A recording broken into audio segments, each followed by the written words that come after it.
Hello friends, good evening. Today we will study maths.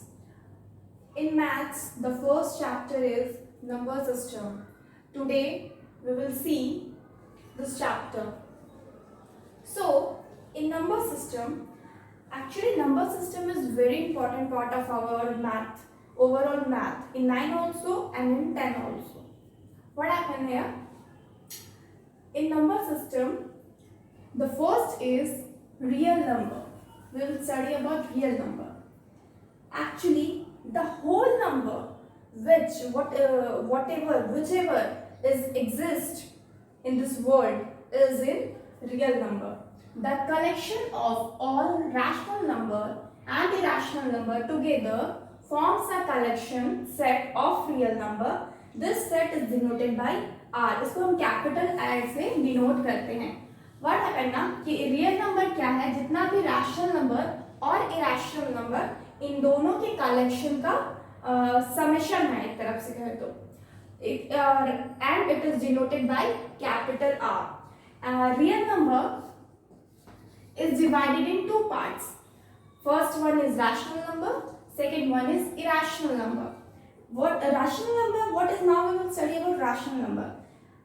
For rational number example इसका है जैसे कि -3, 0, 2, 4, 5, 6, 7, 4/3, 4/2 in fraction, everything, every single digit which we can draw in a number line, which we can draw in a number line comes under rational number. Any number, its definition is any number that can be expressed in the form of p by q. कोई भी number जिसको हम p by q के form में लिख सकते हैं where q is not equal to 0. q हम लोग का 0 नहीं होनी चाहिए क्योंकि डिनोमिनेटर में 0 क्या हो जाता है, डिनोमिनेटर 0 इनफिनाइट चला जाता है. सो इसीलिए हम लोग का डिनोमिनेटर में कभी भी 0 नहीं आ सकता है. Any number that can be expressed in the form of p by q, where p and q both are integer and q is not equal to 0. q should not be equal to 0. कोई भी number हो, चाहे वो 2 हो, 2/1 हो जाता है, 3 हो, 3/1 हो जाता है, 4/2, 4/3, 4/6, anything, any number whichever in the form of p by q, where q is not equal to 0 is called rational number. p and q should not have common factor. Obviously कोई common factor नहीं होना चाहिए. For example, common factor अब क्या होता है? For example, if we will take 12/3, तो इसमें क्या है, हम लोग इसको और कट कर सकते हैं. काटेंगे तो क्या मिलेगा 4, यानी कि this will become 4/1. तो हम लोग को सबसे छोटा फैक्टर तक जाना होगा जिसके बाद और हम उसको कट नहीं कर सकते हैं. तो क्या होगा कि वो मतलब हम लोग को कॉमन, दोनों में से कोई कॉमन फैक्टर नहीं होगा. इसमें तो कॉमन फैक्टर मिल गया था. व्हाट इज 3 मिला तो कॉमन फैक्टर तब हम लोग कट किए और हम लोग 4/1 निकाले. इसीलिए बोलते हैं यहाँ पे p by q does not have common factor, should not have common factor. उनके पास कॉमन फैक्टर नहीं होना चाहिए तो ही वो रैशनल नंबर के अंदर आएगा. अदरवाइज हमें उसे काट के अगेन रैशनल नंबर में बनाना होगा. ओके, नेक्स्ट आपका इरेशनल नंबर. रियल नंबर में रैशनल नंबर और इरेशनल नंबर दो टाइप्स है. रैशनल नंबर बता दिए अभी. Now we are going in irrational number. अब इरेशनल नंबर क्या है? इरेशनल नंबर के एग्जांपल से कुछ √2, √3, √6. Actually what happens, irrational number ऐसा नंबर होता है जो मतलब जो आपका इसके अंदर भी टाइप्स हो जाता है. आपके irrational number which can't be rational, जो भी इरेशनल नहीं होगा वो रैशनल हो जाएगा. अब इसमें जैसे √2, this value is not fixed. √3, this value is not fixed. √6, this values are not fixed. Pi, we are taking pi, this value is also not fixed. Pi का वैल्यू जो हम 22/7 लेते हैं वो अप्रॉक्सीमेट वैल्यू है. 3.14 लेते हैं वो अप्रॉक्सीमेट वैल्यू है. It's is not actual value of pi. Okay, so all it's come in the rational number. Rational number की भी कुछ कहानी है. We will study further afterward, but first we are focusing on rational number. Rational number. अब rational number में क्या है ना कि अब जैसे कि एग्जांपल इसका लेते हैं 7/2. तो what is this? This we will say rational number. If we are taking any number which will comes in number line क्या, जैसे ये 0 हो गया, इधर पॉजिटिव इंटीजर आ जाता है, इधर नेगेटिव इंटीजर आ जाता है, पॉजिटिव इंटीजर आ जाता है, इधर नेगेटिव इंटीजर आ जाता है, तो क्या हो जाता है, इधर right hand side positive integer, left hand side negative integer. तो क्या है, जितना भी नंबर्स हम नंबर लाइन पे लिख सकते हैं वो सारे ही नंबर्स आपके रियल नंबर के अंदर आ जाते हैं। 7/2 क्या है, एक रैशनल नंबर है। If you will write here 12/6, हम लोग बोलेंगे कि अब इससे कॉमन फैक्टर निकल रहा है 2, what is common factor 2, so will cut it and हम लोग को क्या मिलेगा, ये again we will can cut 2, यानी कि 2 होगा, यानी कि 2/1 इज व्हाट, रैशनल नंबर। अब हम लोग अगर मान लीजिए 2/0 कर देते हैं, कांट बी पॉसिबल। ओके, तो रैशनल नंबर ऐसा नंबर है जिसको p/q के फॉर्म में लिख सकते हैं and q should not be equal to 0। Okay, next what happened here, some properties are there in rational number, there are some properties in rational number.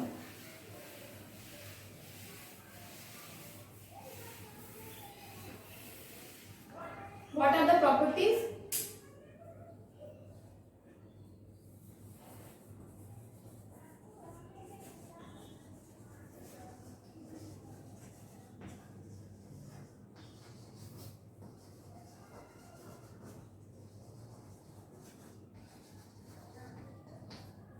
Some properties of rational number.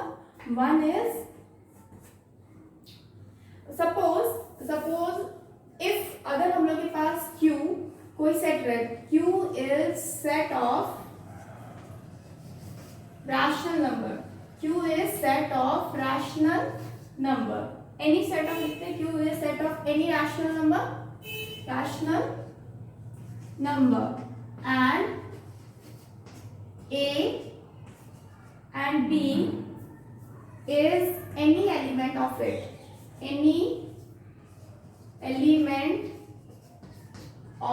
it, what we will write, we will write like this, A B is element of Q, we can write like this, Q एक set है rational number का जिसमें A और B कोई element है। Okay, अब हम लोग इसको इस तरह से लिख सकते हैं।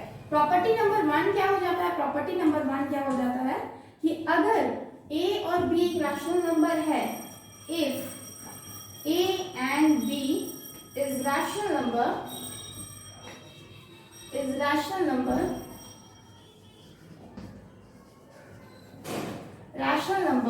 then what, then A plus B is also a rational number and it is also element of it. A plus B is also a rational number. Okay, for example, if we will take like 1/3, in A is equal to 1/3, B is equal to 2/7. If we will take this, what we will do, this both is what, rational number obviously. If we will do A and B, यानी कि 1/3 plus 2/7, what we will get, 21. 21 will get 3, 7 plus 6, 13/21. Then this will also be a rational number. Clear?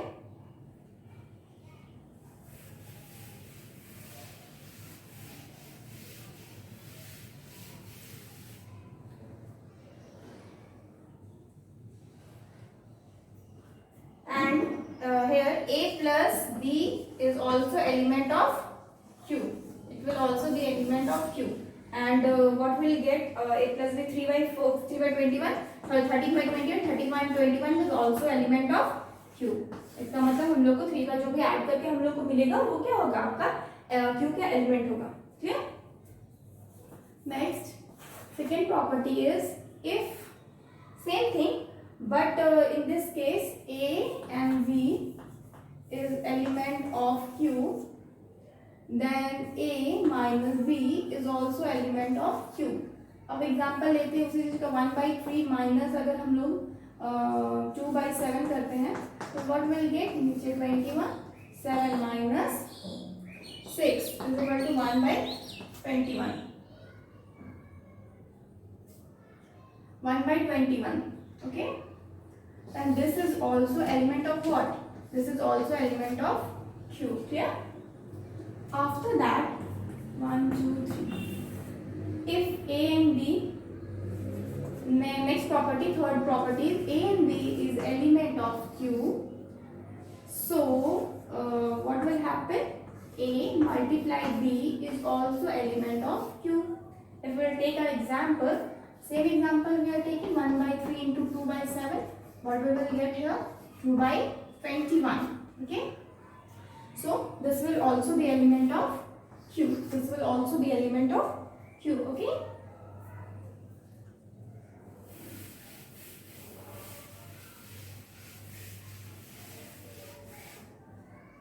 Next, fourth property is what?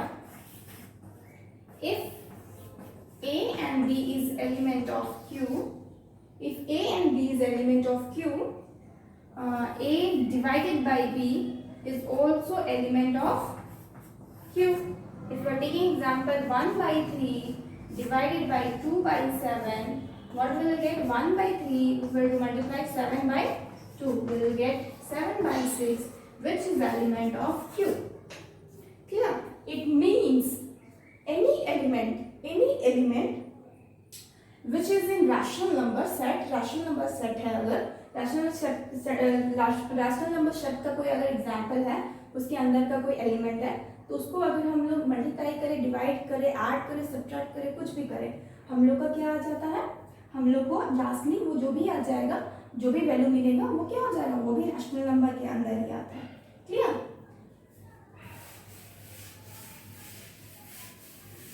So this all properties, I think you have understand this rational number all properties. Next, what we will do?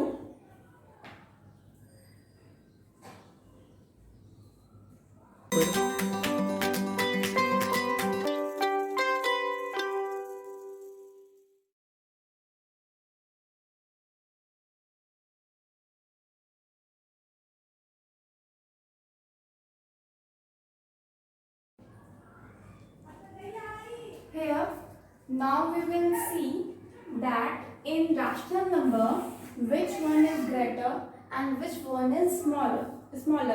How we will see that? Suppose we are having 5/7 and one is 4/9. तो सबसे पहले इसके denominator को equal करना होगा. Denominator को equal करने के लिए क्या करेंगे? 9 है, 7 है, तो इसको क्या से मल्टीप्लाई करेंगे? 9 से. तो ऊपर भी 9 से मल्टीप्लाई होगा क्योंकि हमें इक्वल करना है. न्यूमिनेटर एंड डिनोमिनेटर दोनों को 9 से मल्टीप्लाई करना होगा. 9 7 जा 63, 9 5 जा 45. अब यहाँ भी मुझे डिनोमिनेटर को इक्वल करने के लिए क्या से मल्टीप्लाई करना होगा? नीचे 7 से करना होगा. तो ऊपर किससे मल्टीप्लाई करना होगा? ऊपर भी 7 से मल्टीप्लाई करना होगा. तो 7 4 जा 28 एंड 9 7 जा 63. क्लियर? नाउ हम लोग को पता है कि वो 45 इज ग्रेटर देन 28. 45 बड़ा है 28 से, तो इसका मतलब 5/7 इज ग्रेटर देन 4/9. ठीक है?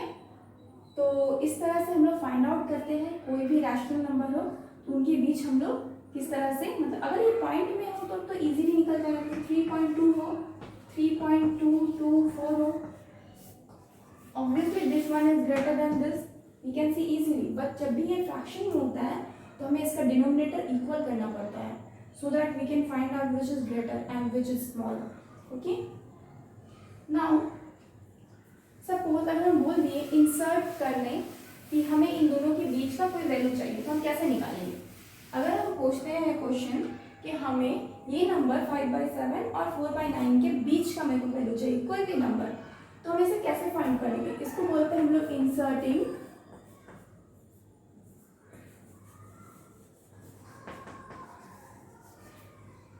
rational number.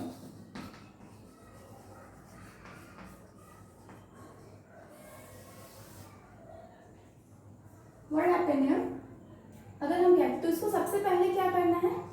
अगर मेरे पास कोई भी नंबर a एंड b रहता है तो अगर मुझे इन दोनों के बीच का नंबर निकालना रहेगा तो सबसे पहले हम उसका एवरेज निकालने हैं।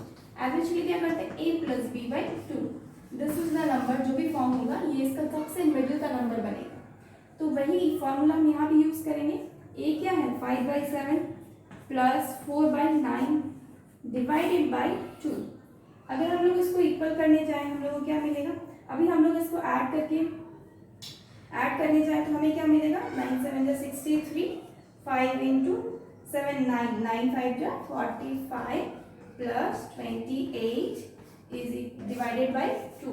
और यहाँ पे इसको ऐड करेंगे तो क्या मिलेगा, 8 13 carry 1 4 5 6 7 73 and right now 73/63 divided by 2. Clear? Okay, next आपका क्या हो जाएगा 73/63 इंटू 1/2। तो इसका मतलब जो आपको वैल्यू आया लास्ट में वो क्या क्या आ गया 73/3 2 6 6 2 126। This will be the answer. It means this is the number between 5/7 and 4/9. Clear? Now, so if we will take any more example, if you one more I am taking so that you will be more clear in this and आपकी पकड़ थोड़ी अच्छी हो इस चीज में। Suppose we are taking 1/2 and 4/5. Okay, अगर बोले इन दोनों के बीच में कोई नंबर इंसर्ट करने तो सबसे पहले हम दोनों को क्या करेंगे, ऐड करेंगे। 1/2 plus 5/4, 1/2 plus 5/4 divided by 2। It means ये क्या हो जाएगा 5 2 यहाँ पर 10 और ये 5 plus 2 8 divided by 2 13/10 into 1/2 that means 13/20। 13/20 what is this? This is the number between 1/2 and 4/5. Okay? Next, अगर यहाँ पे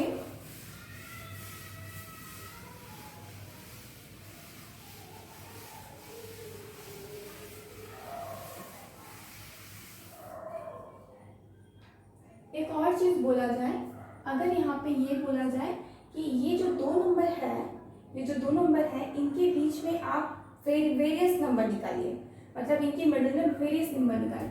फॉर एग्जांपल अगर 2 और 3 के बीच में मुझे सिर्फ एक नंबर नहीं चाहिए, एक नंबर तो हम तुरंत निकाल दे रहे, 2 + 5 5/2 हो जाएगा मेरे दोनों के बीच का नंबर। लेकिन मुझे बहुत सारे नंबर निकालना है, मतलब 4 5 इस टाइप से नंबर निकालना। हम बोलेंगे find out,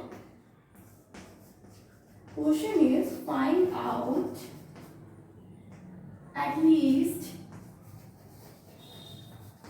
3 numbers between 2 and 3 and arrange it in ascending order. What we will do now? So for this what we will do, first we have to find, similarly first we will find same middle one, mean value जिसको बोलते हैं 2 + 3/2 what we will get 5/2। this is the one number। अगर ये one number है, it means अगर हम कोई line खींचते हैं, यहाँ पे मेरा 2 है, यहाँ पे मेरा 3 है, it means मेरा जो मिडिल का पॉइंट होगा वहाँ पे क्या हो जाएगा 5/2 हो जाएगा। क्लियर? अब ये जो मिडिल का पॉइंट है 5/2, अब हम इन दोनों के बीच में भी निकाल सकते हैं, इन दोनों के बीच में भी निकाल सकते हैं। तो हम लोग क्या करेंगे, सबसे पहले 2 and 5/2 के बीच में निकालेंगे। 2 and 5/2 के बीच में निकालेंगे तो सेम करेंगे, 2 + 5/2 बाई 2। इसको जब हम एलसीएम लेंगे तो क्या मिलेगा मेरा, ये 4 सॉरी नीचे यहाँ पे 2 बनेगा, ये 4 + 5 divided by 2 is equal to 9/2 into 1/2 that means 9/4। Clear? जब हम 5/2 को और 5/2 को ऐड किए, डिवाइड बाई 2 किए, तो हमें कैलकुलेशन ओवरऑल कितना मिला 9/4।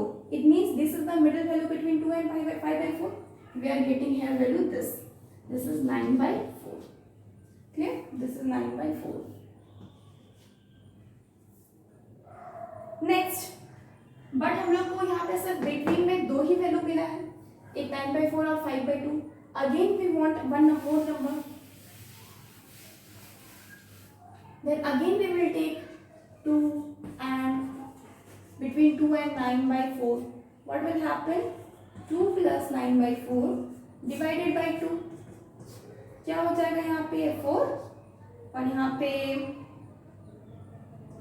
8 plus 9 divided by 2 will get here 17/4 into 1/2 is 17/8. It means इन दोनों के बीच की वैल्यू क्या है? 17/8. अब हमें 3 नंबर मिल गया, ठीक है, हमें 3 नंबर्स मिल गई है. अब हम लोग क्या करेंगे, इसको असेंडिंग ऑर्डर में लगाएंगे. असेंडिंग ऑर्डर में सबसे छोटा को पहले लिखते हैं. 2 सबसे पहले है, 2 को हम रिमूव कर देते हैं. क्यों? क्योंकि ये मिडिल में है, हमको बोला गया इसे बिटवीन निकालना है. 2 को लेना नहीं है क्योंकि बिटवीन का निकालना है. तो इसके बाद मेरा क्या आ गया 9/2. ये मेरा सबसे छोटा वैल्यू है, ठीक है. आफ्टर दैट 5/2, ये मेरा उससे थोड़ा बड़ा वैल्यू है. आफ्टर दैट 5/2 सॉरी 17 है, सबसे पहले 17 है. 17/8. आफ्टर दैट हम लोग को मिलता है 9/4. आफ्टर दैट हम लोग को मिलता है 5/2 और एट लास्टली 3. तो इन दोनों को तो लेना नहीं है बिकॉज हम लोग को बोला गया है इन दोनों के बिटवीन में नंबर निकालें. तो फर्स्ट नंबर इज 17/8, 9/4 हम असेंडिंग ऑर्डर में लगाते हैं. अब अगर मान लीजिए ऐसा कुछ करते हैं, आई थिंक आप लोग तो ये समझ गया ना. I think you have all have understand. It is very easy, not it is not so complicated. तो अगर मान लीजिए अगर 3 नंबर में हम यहाँ पे सिर्फ यही 2 नंबर को निकालें, हम यहाँ पे 7/4 को नहीं निकालें, सिर्फ यही 2 नंबर को निकालें, देन व्हाट विल हैपन. हमको अब हम इन दोनों के बीच में, हम इन दोनों के बीच में नहीं निकालना चाहते हैं, इन दोनों के बीच में निकालना चाहते हैं. तो क्या करेंगे, बिटवीन 5/2 एंड 3. तो हम क्या करेंगे, अब इन दोनों के बीच निकालेंगे. क्या हो जाएगा इसको कैलकुलेशन से 2 5 प्लस 6/2 क्या हो जाएगा 11/2 इंटू 1/2. It means 11/4. यानी कि इन दोनों के बीच की वैल्यू क्या हो जाएगी 11/4. क्लियर? 11/4. अब अगर मुझे बोला जाए कि अब हम इसे असेंडिंग में लगाएं, तो हम क्या लगाएंगे, ये 2 तो मेरा क्या है स्मॉलेस्ट नंबर है, उससे बड़ा है मेरा 9/4. आफ्टर दैट मेरा 5/2. आफ्टर दैट मेरा 11/4 एंड लास्ट वन इज 3. तो इसका मतलब 2 और 3 के बीच का जो 3 वैल्यू था वो मेरा ये है. और हम इसकी अब हम और अगर 4 वैल्यू बोला जाए तो हम इन दोनों के बीच का निकालेंगे. 5 बोला जाए तो और हम उसको तोड़ेंगे. We can calculate infinite number, infinite of numbers between any 2 rational number. ठीक है ना?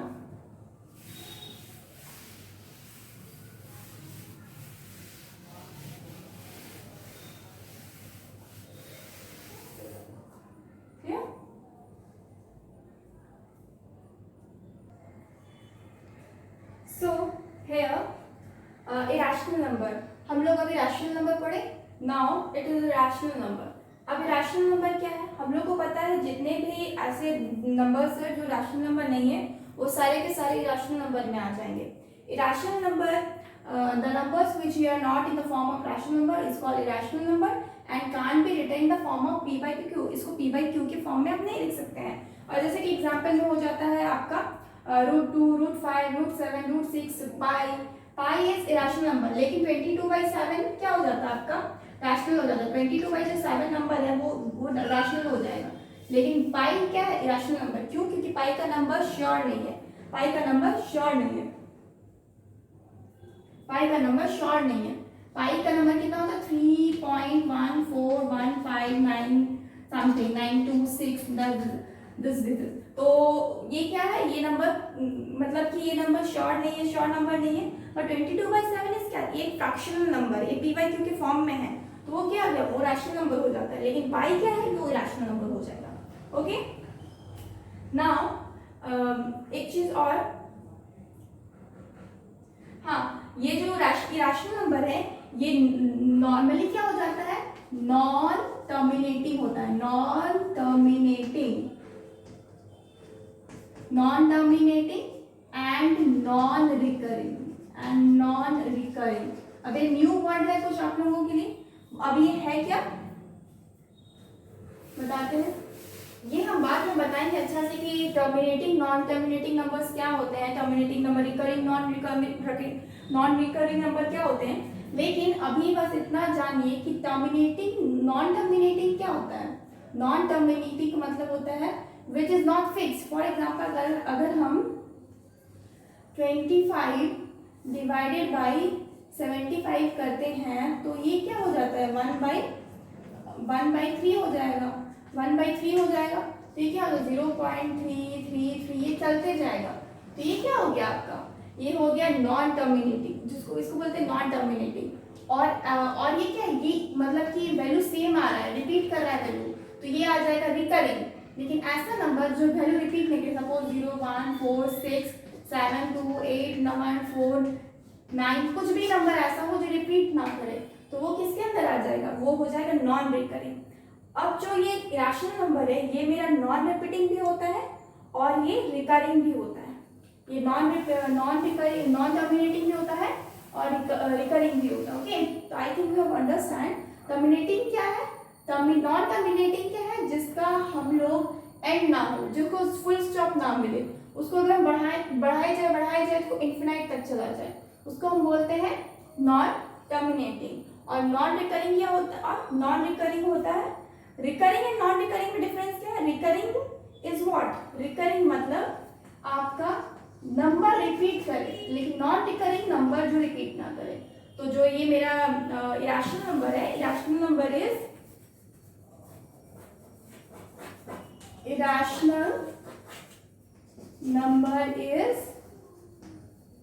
Non terminating, irrational number is non-terminating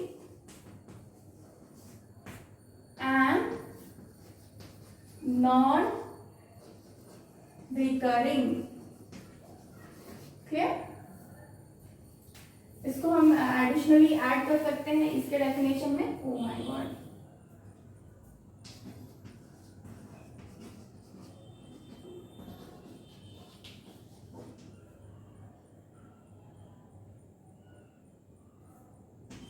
let P be a prime number, P be a prime number, then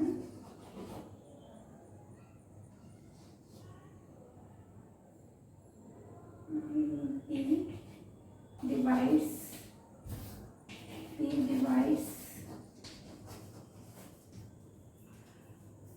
इसको ऐड कर सकते हैं हम लोग इसमें डेफिनेशन ऑफ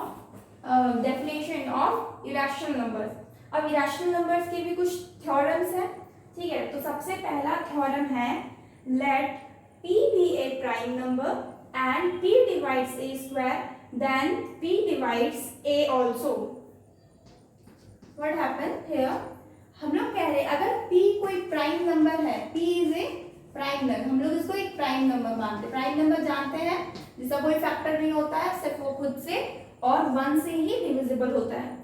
तो जिसका कोई फैक्टर ना हो उसको प्राइम नंबर बोलते हैं। For example 2 3 5 7 11 13, all these numbers are what, prime number. What happens कि अगर P कोई प्राइम नंबर है और इसको P डिवाइड हो जा रहा है आपका a स्क्वायर से, P a स्क्वायर आपका डिवाइड हो जा रहा है P से, तो अगर ये डिवाइड हो रहा है P से तो मेरा a नंबर भी डिवाइड हो जाएगा P से। अगेन आई एम रिपीटिंग, अगर P प्राइम नंबर है, P is a prime number, then what will happen, अगर a स्क्वायर डिवाइड हो जा रहा है P से, तो हम लोग का a जो नंबर है वो भी P से डिवाइड होगा। एग्जाम्पल दे रहे हैं,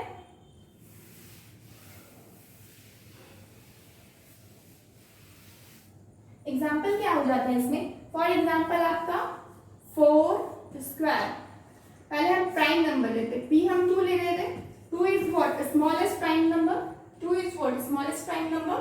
अगर हम इसको 2 ले रहे हैं तो हमको अगर 4 से डिवाइड, a हम क्या ले रहे हैं यहाँ पे 4 ले रहे, अगर ये 4 स्क्वायर से 2 डिविजिबल है, 2 डिवाइड करने में 1 डिवाइडेड है, ऑब्वियसली डिवाइडेड है, 4 square is what 16, 16 is always divided by 2। तो हम लोग का जो वैल्यू a है, a क्या है यहाँ पे 4, तो a is also divisible by 2। Obviously a भी डिविजिबल हो गया 2 से। क्लियर? तो यही फर्स्ट थ्योरम है कि जब भी हम लोग का कोई भी नंबर जो भी प्राइम नंबर है, कोई भी जो भी नंबर प्राइम नंबर है, उसको अगर वो कोई a स्क्वायर से डिवाइडेड हो रहा है तो हम लोग का a जो नंबर होगा वो भी डिवाइडेड होगा। फॉर एग्जांपल एक और एग्जांपल लेते हैं, यहाँ पे हम 6 का ले रहे हैं। जैसे कि यहाँ पे है 6 का square divided by 3, obviously divided है। 36 इज डिवाइडेड बाय व्हाट 3 से। देन हम लोग का जो 6 नंबर है वो भी डिवाइड हो जाएगा किससे 3 से। अब इसका मतलब अगर 3 फैक्टर है 6a स्क्वायर का, if p is factor of, we are concluding, अच्छा से लिखते हैं, if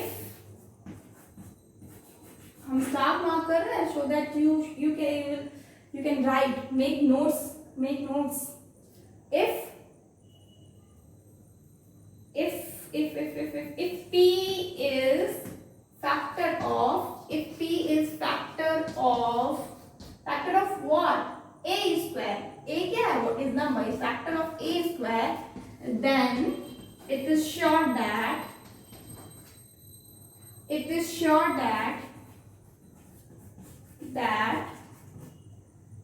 a is also factor of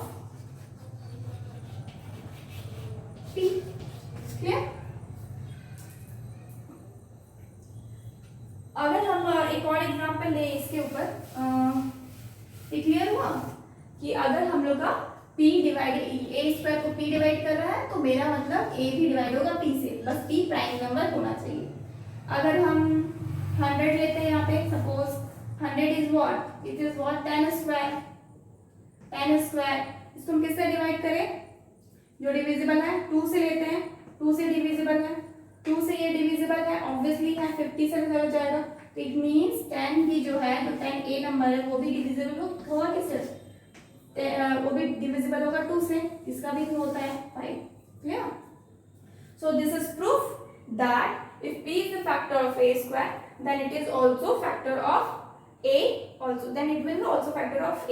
So this is the theorem number 1 of irrational number। irrational number का ये theorem number 1 factor हो गया। ओके, नेक्स्ट क्या है, नेक्स्ट है आपका थ्योरम 2।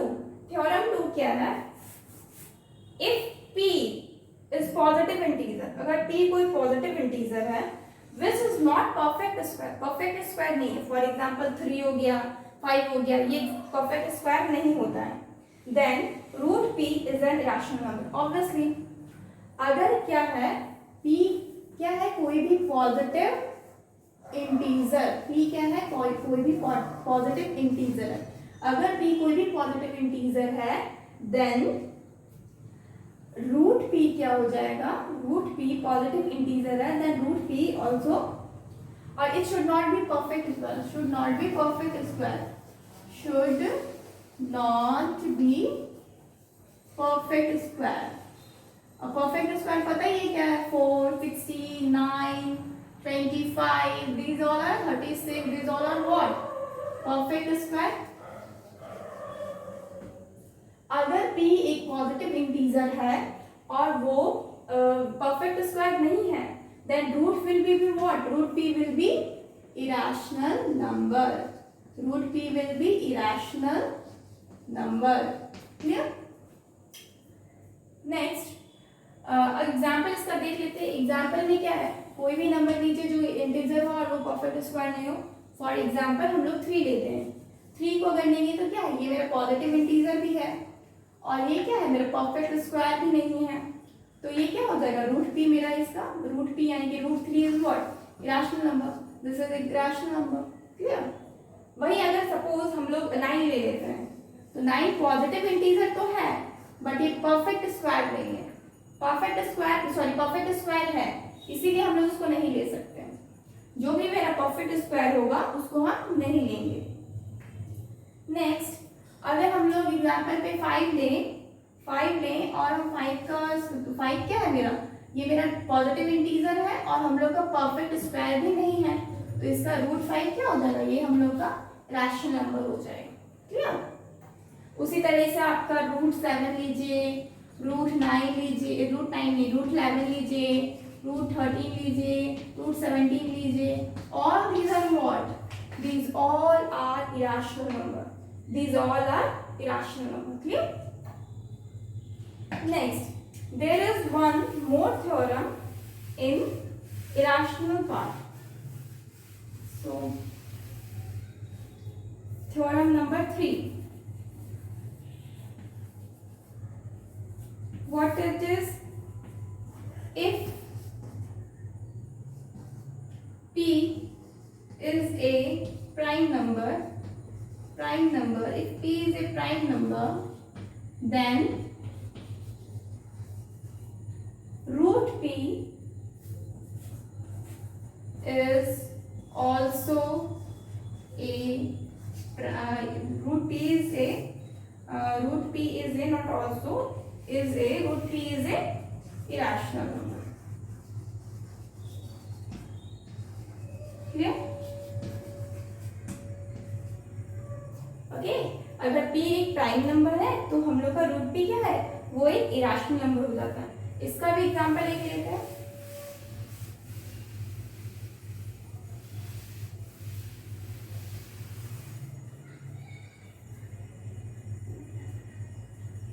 इसका एग्जांपल पे P कोई प्राइम नंबर लीजिए, सपोज 2 हो गया, 3 हो गया, तो इसका रूट क्या हो जाएगा, 2 3। अभी हम बताएं सारा का सारा क्या है, इरेशनल नंबर। क्लियर। तो these are the theorem of irrational numbers. Okay. So here we have to prove that, question is prove that √2 is a rational number. अभी तक हमने उतना पढ़े कि प्राइम नंबर होगा तो इरेशनल होगा, पॉजिटिव इंटीजर होगा तो वो भी इरेशनल हो जाएगा आपका रूट करने के बाद, अगर वो परफेक्ट स्क्वायर नहीं है तो हम लोग उसको प्रूफ कैसे करेंगे कि √2 is a rational number, we have to proof it now. तो व्हाट वी विल डू, सबसे पहले हम लोग क्या करते हैं, मान लेते हैं कि ये एक रैशनल नंबर है। हम लोग मान लेते हैं क्या कि let √2 is a rational number, हमने इसको मान लिए ये एक रैशनल नंबर है। तो अब √2 इज इक्वल टू, इसको पी रैशनल नंबर, तब हम इसको p/q के फॉर्म में लिख सकते हैं, p/q के फॉर्म में लिख सकते हैं, बस q is not equal to 0 होना चाहिए। Where q is not equal to 0 और p और q का कोई भी कॉमन फैक्टर नहीं होना चाहिए, मतलब कि दोनों में 1 कॉमन फैक्टर हो सकता है, उसके अलावा कुछ भी कॉमन फैक्टर नहीं होना चाहिए। नाउ व्हाट हैपन, अब हम लोग दोनों तरफ क्या कर रहे हैं, स्क्वायर कर रहे हैं। √2 का स्क्वायर किए और इधर भी स्क्वायर किए, p/q का स्क्वायर, तो ये क्या हो गया, √2 का स्क्वायर इज 2 और ये आपका p²/q² हो गया। अब q² जब इधर आएगा तो क्या होगा, मल्टीप्लाई हो जाएगा, तो 2q² is equal to p², ये मेरा आ गया। अब यहाँ पे देख के हमको क्या पता चल रहा है, जो p का स्क्वायर है इसमें फैक्टर क्या है, p का में फैक्टर क्या है, 2 है, यानी कि 2 is the factor of p²। p में क्या किसका फैक्टर, 2 किसका फैक्टर हो गया, p² का। 2 में p का फैक्टर हो गया p² का, p² का 2 is the factor of p²। अब जब हम लोग थ्योरम जब देख रहे थे इरेशनल नंबर का, उसमें जो पहला थ्योरम था इरेशनल नंबर में, उसमें क्या बोले, अगर p² को p² अगर डिवाइडेड होता है 2 से, तो इसका मतलब ये होगा, मतलब कोई भी किसी भी नंबर से होता है और p एक प्राइम नंबर है, तो इसका मतलब क्या हो जाता है, मेरा p भी क्या डिवाइडेड होगा 2 से, इसका मतलब 2 अगर फैक्टर है p² का तो 2 फैक्टर होगा p का भी, होना चाहिए ऐसा। अगर 2 फैक्टर है p² का तो 2 आपका फैक्टर होना चाहिए p का भी। तो उसके बाद क्या हो जाएगा, आपका हम इधर अगर q², अब इधर इसको डिवाइड कर दें। ओके, यहाँ तक क्लियर हो गया कि 2 फैक्टर हो गया मेरा किसका, p का। नेक्स्ट क्या है, हम q² को इधर डिवाइड कर दिए, तो डिवाइड में देखिए तो मेरा क्या हो गया, q² is equal to p²/2। Clear, q² is equal to p²/2। It means what is happening here, अब हम लोग क्या ले रहे हैं इसको, अब हम लोग q को एज्यूम कर रहे हैं, इसका मतलब यहाँ पे क्या हो रहा है, पहले तो ये p जो है, p में क्या है, p आपका 2 × m होगा, p में 2 × m क्यों होगा, क्योंकि ये 2 किसका फैक्टर हो जा रहा है, 2 किसका फैक्टर हो जा रहा है, p का फैक्टर है। तो 2 इंटू कुछ भी करे, m करे, n करे, z करे, m में कुछ भी वैल्यू हमको क्या फर्क पड़ रहा है, हमें बस चाहिए कि 2 मेरा फैक्टर है p से, यही हम बताया ना, 2 should be factor of p, तो 2 फैक्टर बना दिए p का। तो इसके बगल में हम कुछ भी लिखे 1 2 कुछ भी 1 2 3 4 5 कोई भी नंबर ले m की जगह पे, कोई फर्क नहीं पड़ता, क्योंकि हमें 2 से मतलब है, 2 फैक्टर होना चाहिए किसका, p का। क्लियर। अब ये जो 2m है इसको हम कहाँ पे रखेंगे, इसको हम ये जो p 2m लिखे हैं इस वैल्यू को हम किसमें पुट करें, इसको अगर इक्वेशन 1 में दें तो इक्वेशन 1 को हम लोग को पुट करना है इसमें, ठीक है, इक्वेशन 1 को हम लोग को इसमें पुट करना है। तो इधर क्या हो जाएगा, इधर क्या हो जाएगा, इसमें हम 2m को पुट किए p की जगह पे, तो क्या हो गया 2m का square is equal to 2 into q square, 2 into q square. अब 2 कैंसिल आउट हो गया तो मेरे को क्या बचा यहाँ पे, q square is equal to 2m का स्क्वायर।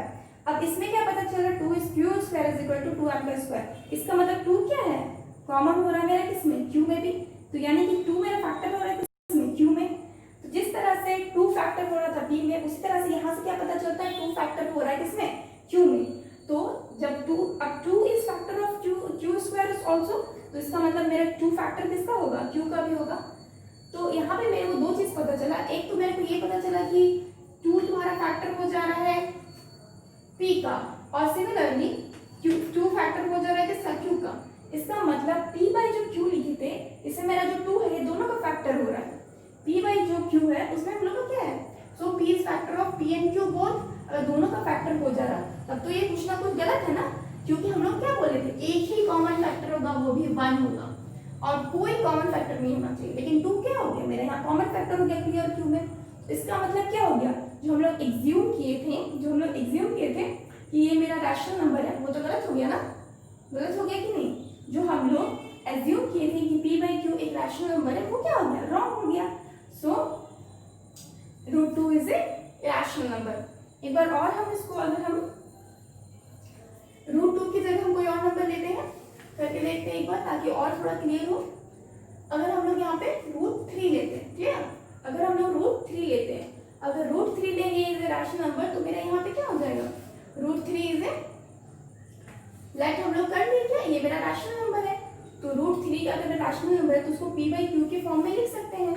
अगर हम लोग इसको मान रहे हैं कि ये मेरा क्या है, रैशनल नंबर है, p बाई q क्या है, रैशनल नंबर है p बाई q के फॉर्म में, तो ये क्या है मेरा p बाई q के फॉर्म में लिख सकते हैं, और p should be not q should not be equal to 0, should not equal to 0, and p by q, p and q is not what, are not having a common factor except 1, और हम लोग का p by q में common factor accept 1 नहीं होना चाहिए। अब हम लोग क्या करें, स्क्वायर करके बोथ साइड में, हम यहाँ से रफ करते हैं ताकि हम इसको एक्सप्लेन कर पाए अच्छे से।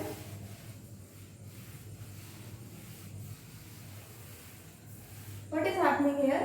अब हम लोग को क्या करें, स्क्वायर कर रहे बोथ साइड, जब हम स्क्वायर किए इसको तो ये मेरा इतना √3 का स्क्वायर और ये क्या हो गया p का स्क्वायर बाई q का स्क्वायर, यही हो गया।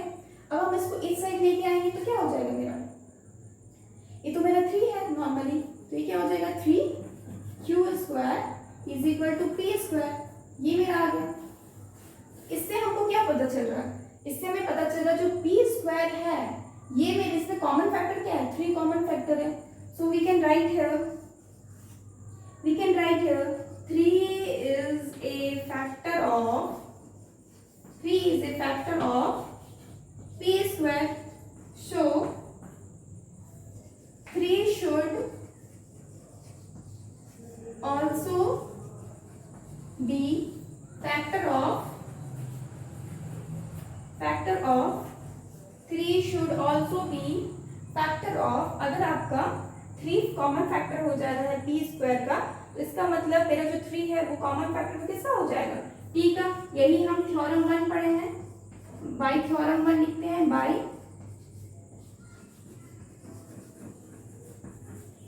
Theorem 1, clear. नेक्स्ट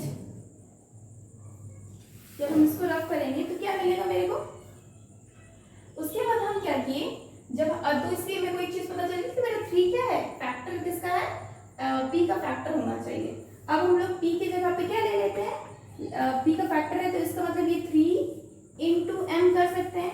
क्यों कर सकते हैं ऐसा चीज, क्योंकि हम पहले ही बता चुके हैं कि 3 क्या है मेरा फैक्टर है किसका, p का, तो 3 इंटू कुछ भी कीजिए आप m n z तो कुछ भी करेंगे आपको क्या मिलेगा, आपको तो ये राइट होना चाहिए क्योंकि ये क्या है 3 फैक्टर कर दिया p का।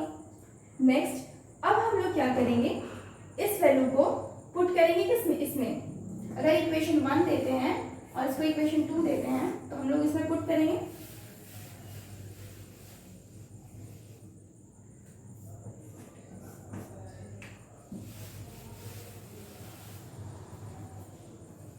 इसको रफ कर रहे हैं।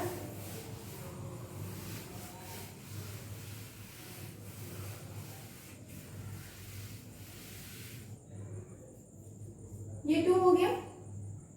नेक्स्ट अब हम इसको इक्वेशन पुटिंग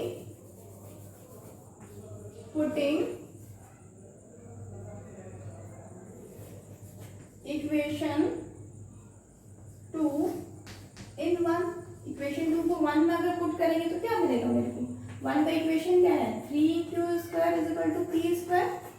तो अब हम p² की जगह क्या करेंगे 3m का स्क्वायर करेंगे, यानी कि 3q² इधर है। अब 3q² = 9m² हो जाएगा। ये क्या हो जाएगा, कट जाएगा ये 3 से, तो क्या हो जाएगा q² = 3m² हो जाएगा। तो यहाँ से क्या पता चल रहा है मेरे को, जो मेरा q² है वो फैक्टर किसका है 3 का, जो q² है वो 3 मतलब q का q² का फैक्टर है। Then we can write 3 is a factor of q²। So 3 should also be factor of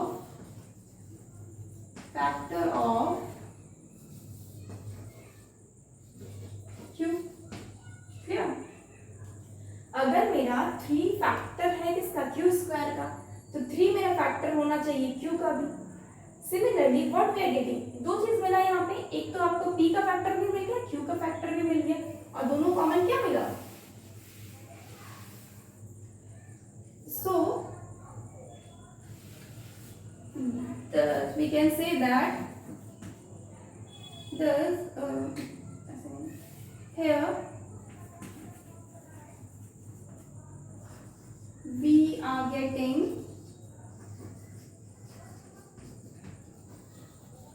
here we are getting 3 is common factor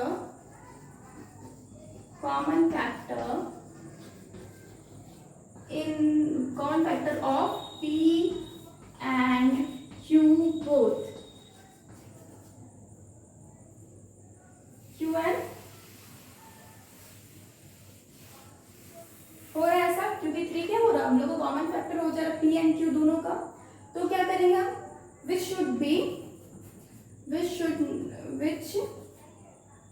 is not possible for any rational number। Clear, ये हम लोग को rational number के लिए possible नहीं है। सो thus √3 is a irrational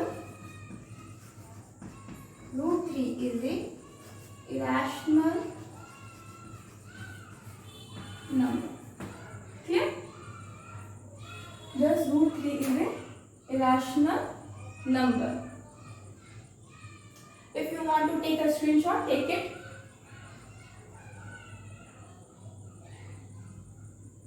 clear,